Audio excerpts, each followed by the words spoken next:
जय शिव गोरख। प्रिय श्रोता, आप सुन रहे हैं स्कंद पुराण और आज आप सुनेंगे स्कंद पुराण का भाग 22 तथा माहेश्वर खंड का भाग 21। पिछले भाग में आपने राजा बलि जो कि राक्षस कुल में पैदा हुए थे उनकी दानवीरता तथा भगवान विष्णु की स्थिति का वर्णन सुना। अब इससे आगे अगली कथा इस भाग 22 में सुने। जब ऋषियों ने पूछा, महाभाग दक्ष कुमारी सती अब अपने पिता दक्ष के यज्ञ में अग्नि प्रवेश करके अंतर्धान हो गई, तब पुण्य कब और कहाँ प्रकट हुई। तब श्री जी कहते हैं कि ब्राह्मणों, दक्ष कुमारी सती देवी जब अपने पिता के घर में अंतर्धान हो गई तब अपनी शक्ति से बिछड़े हुए भगवान महेश्वर तपस्या में संलग्न हो गए। इसी समय नमुची के पुत्र तारकासुर ने बड़ी भारी तपस्या करके ब्रह्मा जी को संतुष्ट किया। ब्रह्मा जी उस पर प्रसन्न हुए और उस दुरात्मा को इच्छानुसार वर देने के लिए उद्यत हो बोले, तुम कोई वर मांगो। ब्रह्मा जी की बात सुन तारकासुर बोला, प्रभु यदि आप मुझ पर प्रसन्न हैं तो मुझे अजर अमर और अजय बना दीजिए। ब्रह्मा जी ने कहा कि तू अमर कैसे हो सकता है, जो भी इस संसार में जन्म ले चुका है उसकी मृत्यु अटल है। तारकासुर बोला, तब तो मुझे अजय बना दीजिए। ब्रह्मा जी ने कहा, दैत्यराज तू अजय होगा, परंतु एक बालक को छोड़कर अन्य सबके लिए तेरी अजयता रहेगी।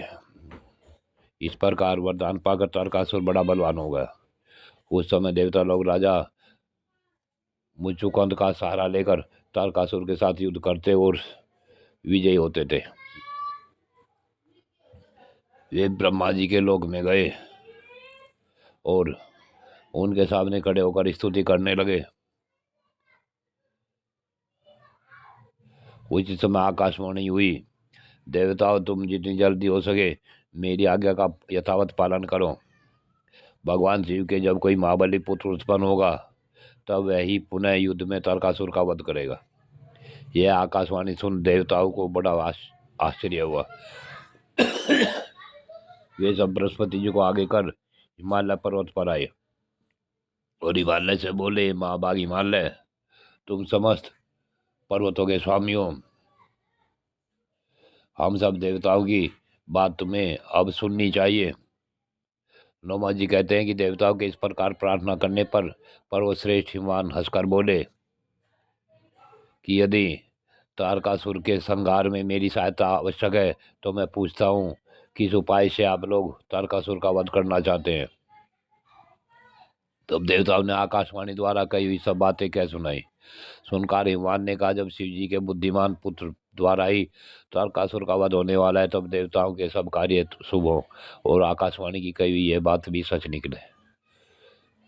अब इसके लिए तुम सब लोगों को यत्न करना चाहिए। देवता बोले कि राज, आप देवताओं का कार्य सिद्ध करने के उद्देश्य से भगवान शंकर के विवाह के लिए स्वयं एक कन्या उत्पन्न करें। तब हिमवान ने अपनी पत्नी से कहा, सुमुखी, तुम्हें एक श्रेष्ठ कन्या उत्पन्न करनी चाहिए। यह सुनकर मैना ने हंसते हुए कहा, महामते, मैंने आपकी बात सुन ली। कुछ काल के बाद अनंतर मेनका के गर्भ से एक कन्या उत्पन्न हुई जो गिरिजा नाम से प्रसिद्ध हुई। सती साध्वी गिरिजा हिमालय के घर में दिनों दिन बढ़ने लगी।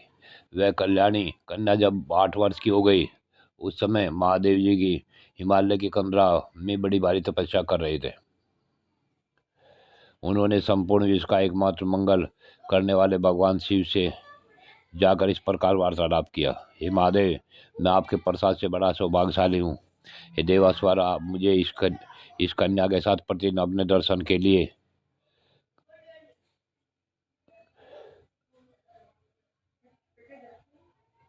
आने का आशीर्वाद दें।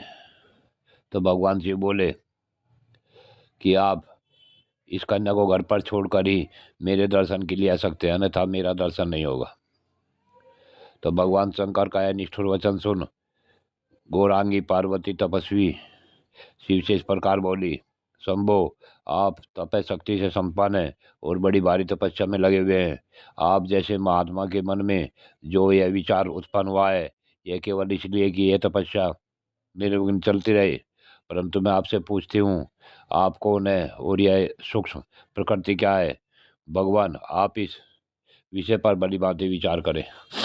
भगवान शिव बोले, सुंदरी, मैं उत्तम तपस्या के द्वारा ही प्रकृति का नाश करता हूँ।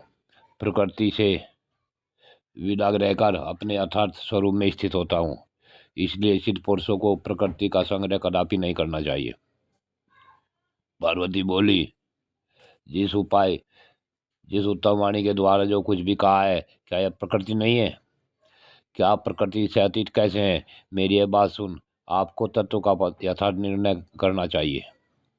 महादेव जी बोले, साधु भाषिणी पार्वती, तुम प्रतिदिन मेरी सेवा करने आ सकती हो। अब वे प्रतिदिन पार्वती के साथ उनका दर्शन करने लगे। इस प्रकार भगवान शिव की उपासना करते हुए पुत्री और पिता का कुछ समय व्यतीत हो गया। देवता सोचने लगे, भगवान महेश्वर गिरिजा का पाणी ग्रहण कैसे करेंगे? तब उन्होंने कामदेव का आह्वान किया। आह्वान करते ही इंद्र का कार्य सिद्ध करने वाला कामदेव अपनी पत्नी रति और सखा बसंत के साथ आया और देव सभा में देवराज से बोला, हे सचिपति, शीघ्र आज्ञा दीजिए, आज मैं आपका कौन सा कार्य सिद्ध करूं। तब इस प्रकार देवताओं का कार्य सिद्ध करने के लिए तुम भगवान शंकर पर चढ़ाई करो। महामते, ऐसी चेष्टा करो जिससे भगवान शिव पार्वती के साथ विवाह कर ले।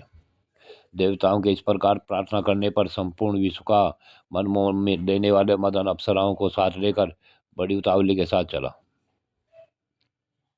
कामदेव ने सम्मोहन नामक बाण से भगवान जी महेश्वर को बींध डाला। बाण का आघात लगने पर शंकर जी ने धीरे से नेत्र खोलकर श्री पार्वती जी की ओर देखा। गिरिराज नंदिनी की ओर दृष्टि डालते ही कामदेव ने उन्हें व्याकुल कर दिया। वे पार्वती के दर्शन मात्र से मोहित हो गए। फिर सहसा अपनी स्थिति का ध्यान आते ही भगवान शिव के नेत्र आश्चर्य से खिल उठे। शंकर जी ने सब दिशाओं की ओर दृष्टि दौड़ाई। उसी समय दक्षिण दिशा में कामदेव दिखलाई दिया, जो हाथ में धनुष लेकर भगवान सदाशिव पर प्रहार करने के लिए उद्यत था।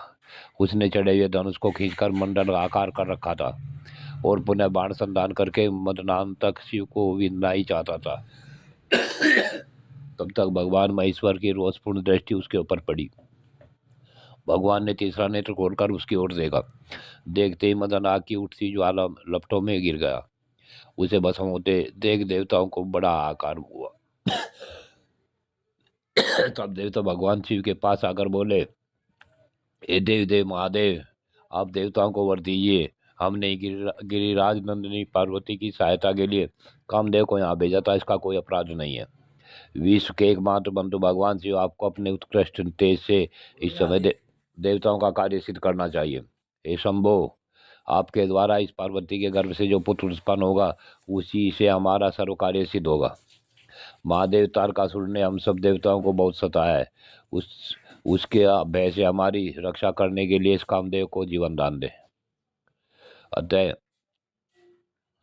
तब भगवान महेश्वर ने देवताओं से रुष्ट होकर कहा, देवगण, तुम सबको कामना रहित होना चाहिए। इंद्रादि देवता जब जब महाकामदेव को आगे रखकर चले हैं, तब तब अपनी मर्यादा से भ्रष्ट हुए हैं, दुख में पड़े हैं और दीनता के मैंने सबकी शांति के लिए कामदेव को भस्म कर दिया है।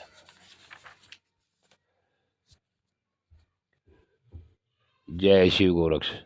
प्रिय श्रोताओं, आज की कथा यहीं पूर्ण होती है। आगे की कथा अगले भाग में।